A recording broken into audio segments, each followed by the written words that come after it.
guys! Joyce Yabut Bartolome here. So for today's video, we'll be doing a sit-down vlog on our US budget and tips. Dahil pinangako ko sa inyo yan, after ng ating travel, I'll be sharing with you just like the other travels that we do. So yun guys, for today, I'll be categorizing kasi diba the previous ones na ginagawa ko sa inyo, per day siya. Pero since we stayed in the US from April 17 until May 1, medyo matagal-tagal siya guys. Baka sobrang haba ng vlog natin kapag inisa-isa ko yung araw. So ngayon, I'll categorize it sa flight, sa wifi, hotel, and then yung food and transportation. Ayan lang naman yung main. Tapos guys, tinanggal ko na dito yung shopping kasi nga yung shopping naman is variable siya. Kung anong klase ba kayong traveler, kung shopaholic ba kayo or hindi naman kayo mabili. So, tinanggal ko na siya. Okay, guys. So, the reason why we flew to the US is may Boston Marathon nga si Jello, guys. So, initially, I was looking at flights through Skyscanner. Laging ganun yung ginagawa ko, guys. Sine-check ko yung dates, possible dates ng lipad namin. Tapos, sine-check ko yung airline. So, that time, Cathay Pacific lang talaga kasi yung makasabay ni Jello, yun din yung gagamitin na airline. So, ayan, buti na lang, kaka-busy natin nung panahon na yun, na-delay ng na-delay. One day, nakita ko na si Emirates, guys, is mas mura. Kasi nung tinitingnan ko yung Cathay Pacific, nag-range siya nung una kong tinignan from 90, umabot siya ng mga 120,000 each. So, yun guys, dahil nga sa pagka-delay, nakita ko na si Emirates guys is may flight from Manila to Dubai, and then Dubai going to Boston, Massachusetts, and then pauwi naman New York to Dubai, and then Dubai to Manila. Na nakita nyo naman sa vlog natin na nakapag-layover pa tayo sa Dubai. So, ito na nga. Isa ang Dubai sa pinakamagandang airlines, alam niyo naman yan, and happy ako na yun yung airlines na sinakyan namin. So, it only cost us, mahal pa rin siya guys, pero compared to the first na tinitingnan namin, malayo yung presyo. So, going to the US, 1 month before the flight kami pumunta at nag-book, it cost us 76,551.57 each. Diba guys, alam mo yan, yung US, no, 26 hours flight kami, 76,000, pero busog naman tayo, nakita nyo naman, kung babalik ba ako ng US, via Emirates, of course yan, isa yan sa mga options natin na sasakyan. So yun guys, 76,551.57 flight pa lang natin yan. And then, for the hotel, ayun guys, again, thank you so much. A friend ni Jello in Massachusetts, si Arvin guys. So, pinagstay niya kami sa place niya for 4 days kasi guys, talaga namang kailangan pag pupunta ka sa US is ready ang inyong budget, ang inyong wallet. So, sa may New York lang kami nag-hotel. So, I booked our hotel, Hudson Yards, in New York City for 80,721.29 pesos for 2. Good for 2 yun, guys. So, bigyan ko kayo ng budget, guys. I-divide ko na siya. So, ginastos ko lang para, may overview kayo kung magkano ba ang gagastusin nyo pagpunta ng US each, okay? So, for Wi-Fi naman, again, kumukuha ako ng Wi-Fi router kay Travel Recommends for our stay nga since April 17 up until May 1. Yun nga, kinulang ako ng isang araw doon. So, ang total wifi namin na budget is 7,420. So, yun guys, tumitingin-tingin ako sa side kasi nga, yung laptop ko nasa likod para wala akong makalimutan. And then naman guys, kumuha ako ng New York Pass para naman hindi na namin isipin yung mga tickets namin sa mga tourist attraction in New York. So, each, I got it through Klook at 8,104, and you can get 5% discounts guys if, gamitin nyo ang aking Klook code, JoyceClook. Ayan ang hacks natin for tipid travels. And then, guys, diba nga sabi ko sa inyo, from Boston to New York, nag-book kami ng bus. Hindi kami lumipad, hindi kami nakapag-train. So, we used yung nila, affordable way going to New York. 5 hours yung naging transportation namin. That's 3,932 each, guys. Kasi tinitingnan ko yung range nun, guys. It will take us to New York from, yun nga, ito ang pinakamura, 3,932 hanggang 20,000 guys for flights. So, yun. Ito na, guys. Transportation. Ang kasama sa transportation na budget na ibibigay ko dito, guys, is yung Uber namin. Usually, di ba, nag-Uber kami when we were in Boston, yung pagpunta namin to and from the airports, yan, guys. Tapos, nag-train kami, nag-subway kami sa New York, and then, nag-bus naman kami going to an outlet in Woodbury doon sa New York. So guys, for all the transpo from April 16 up until May 1, guys, ang ginastos each is 15,000 pesos. Ayun guys, for food naman, ito, nilagay ko dito, food and etc. Baka lang may mga miscellaneous dito na yung mini kain. Sinama ko na rin dito yung Broadway ticket namin guys. Ayun pala dito. So each yon, yung Broadway ticket namin is at 9,000.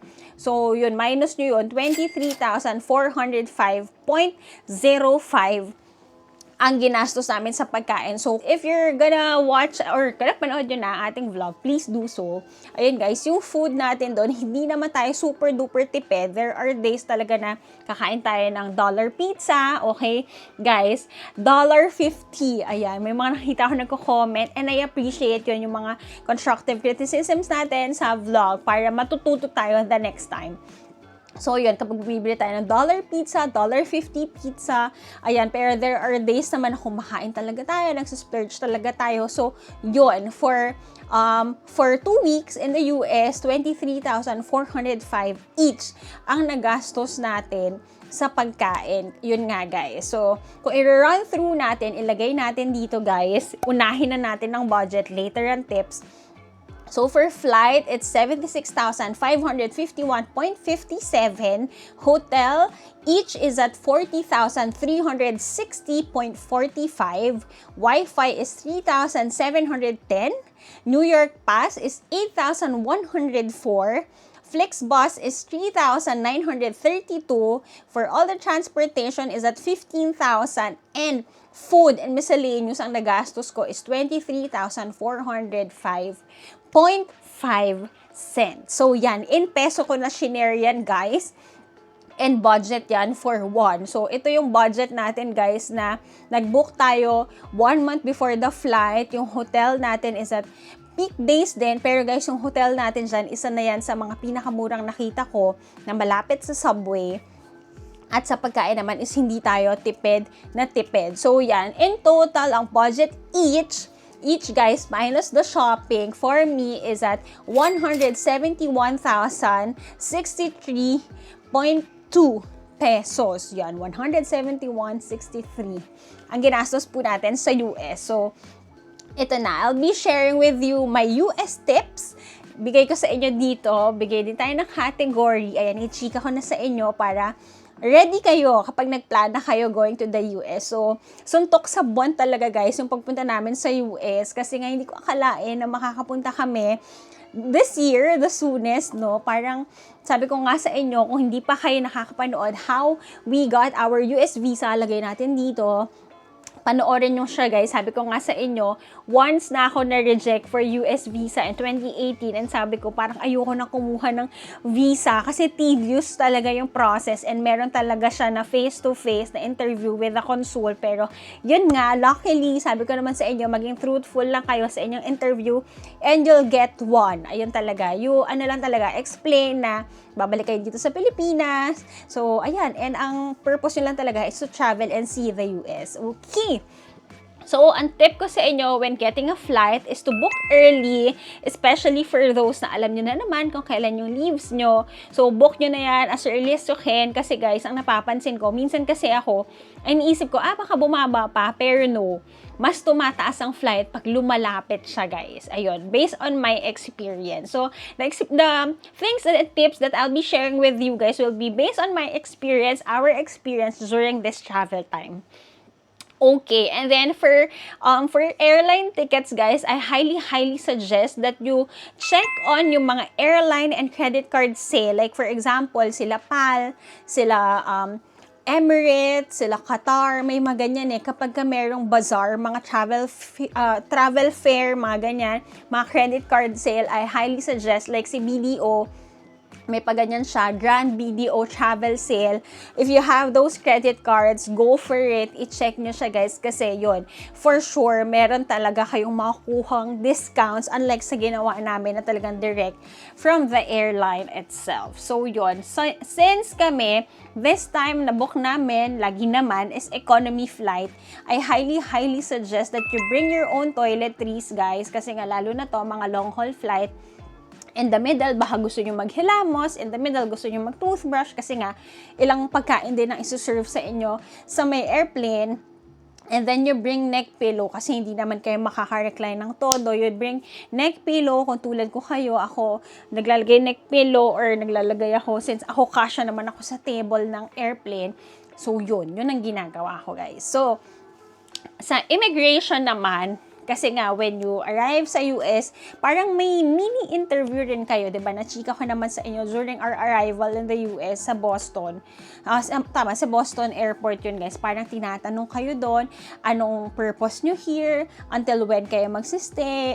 There are times na baka manghingi sa inyo ng mga papers. So, nung kami, guys, doon, nag-prepare ako ng marriage certificate namin na Jello, birth certificate, yung mga papeles namin dito sa Pilipinas na pwede kong ipasuffice na meron kaming babalikan dito. So, yun. Be truthful. Yun lang naman ang papayo ko talaga sa inyo. And guys, bringing of food is not allowed. Ayun guys, talagang ano sila doon, diba? Like bringing of meat, yung mga ganyan, mga prutas, hindi pwedeng magdala from Philippines to the US. So, yun. Kami nga natanong kami doon. So, did you bring balut? May mga ganon pa.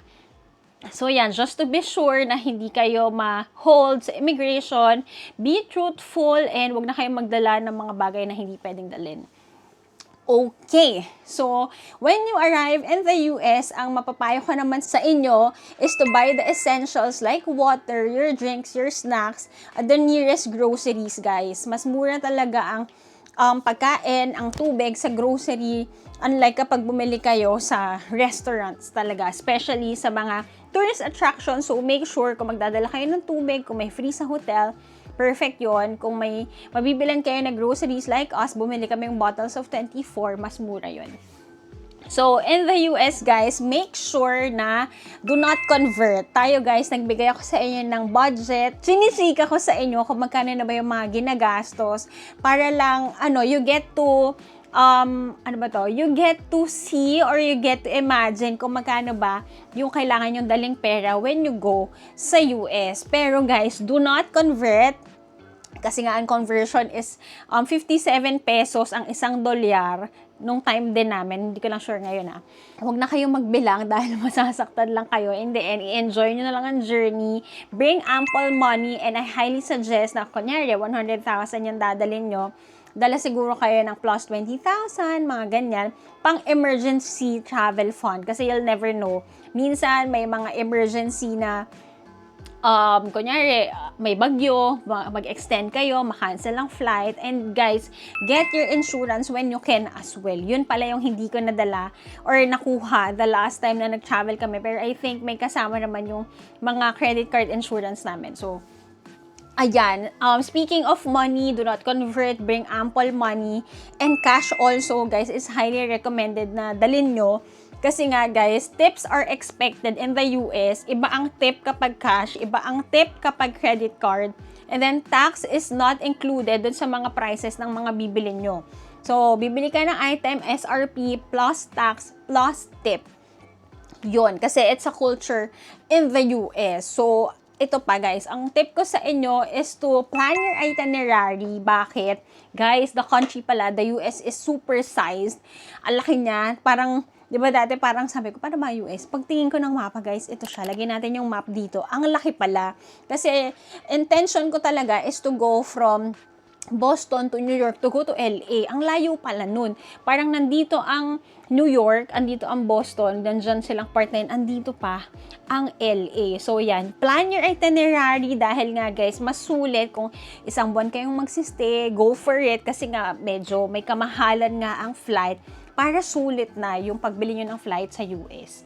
ayun, be ready then to change plans kasi like for us, lalo na kung DIY kayo, there are days na baka maulan, hindi okay pumunta like sa Statue of Liberty dahil wala kayong makikita, yung mga ganun guys. Make sure that you have your plans, ayun, kasi nasa era naman tayo ngayon na DIY travels, parang we get to see the world, we get to slow down, ganyan ang purpose natin when we're doing travels now.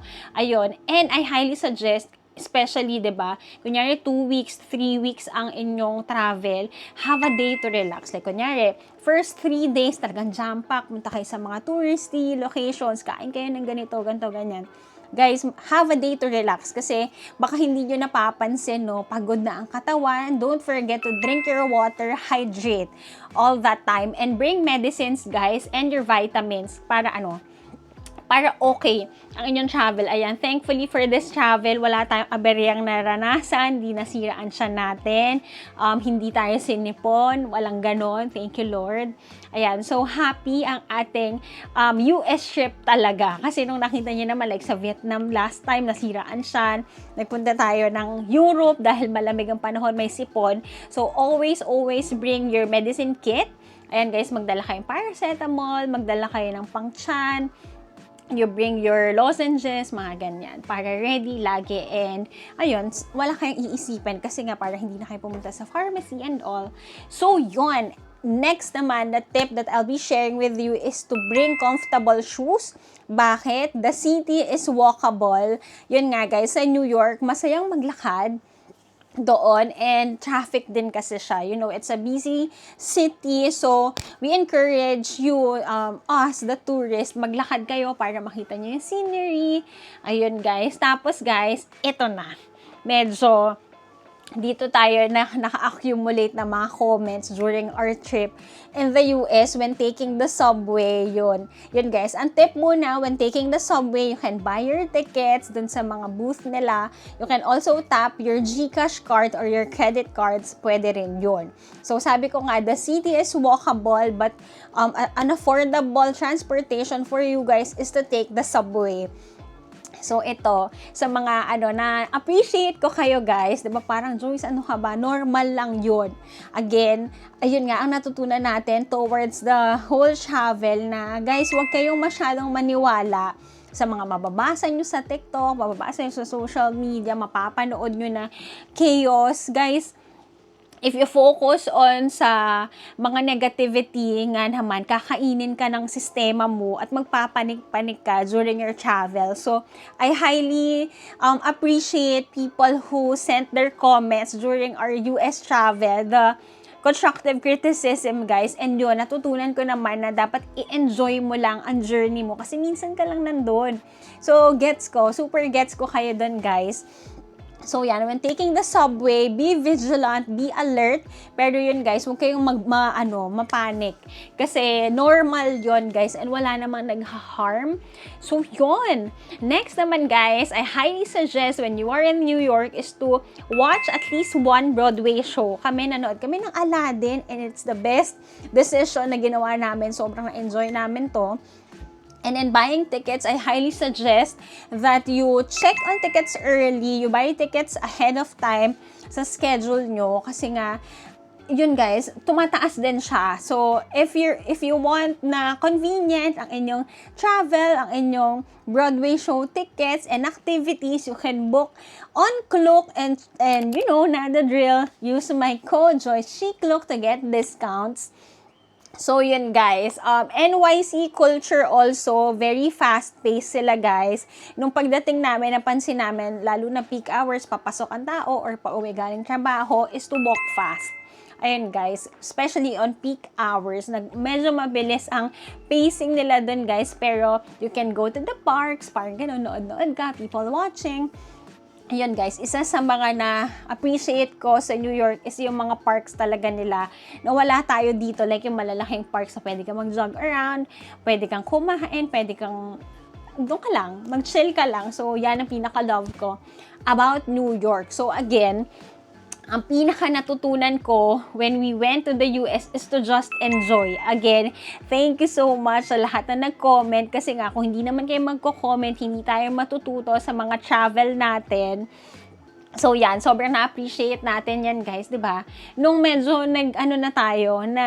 free and easy na tayo na days, guys, mas na-realize ko, normal lang pala ito. So, i-enjoy mo na lang kasi minsan ka lang nandun, tapos magpapanik-panik ka pa. So, anong sense doon? So, yun, every time you go on a travel, guys, minsan nyo lang narating yung inyong dream destination, magpapanik ka pa ba? Diba? Appreciate, be grateful that you're there, be in the moment, be present. Yun ang masasabi ko sa inyo. So, here are the things that I wish I knew before going to the US. Again, sabi ko sa inyo, don't believe in everything you hear and see. Be adventurous with food, especially, diba? Minsan, meron tayo may mga line-up tayo from TikTok, university, diba? Pero guys, ang saya rin pala na lakad ka lang, tapos makita mo, may pila dito, you try new food, kasi parang yun yung hindi namin nagawa talaga, hindi ko naaral, kasi sabi ko sa inyo, very spontaneous. Ang ating US trip sa Kabisihan, hindi na natin talaga na plano. So yun guys, tingin lang talaga ako sa social media kung saan ay yung mga best place to go, pero pag nandun na kayo guys, be adventurous talaga.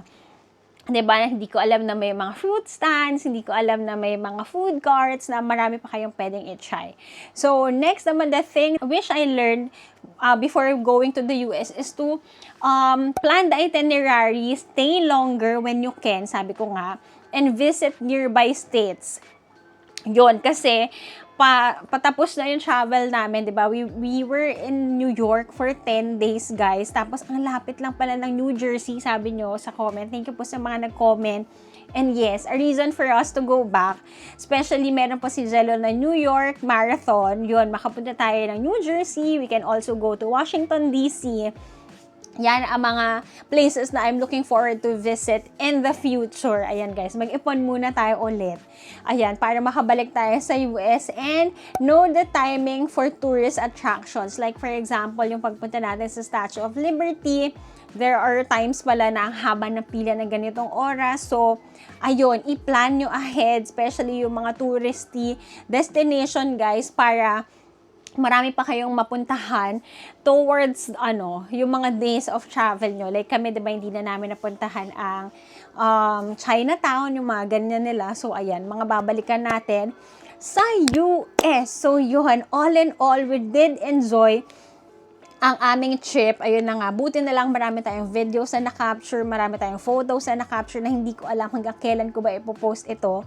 Lifetime na yata siya, guys. So, yan! Thank you so much for watching our US vlog. Ayan, ang travel ay may kaakibat na gastos, guys. Pero, yun naman yung mga memories na hindi na nila makukuha sa atin. So, ayan, if you have time and yung money also, guys, kung nakaipon, go ahead, go to your dream destinations, guys. Manifesting tayong lahat na mararating nyo yan. So, yun. Na-enjoy nyo sana ang ating US vlog. Ito ang last nating episode for that series.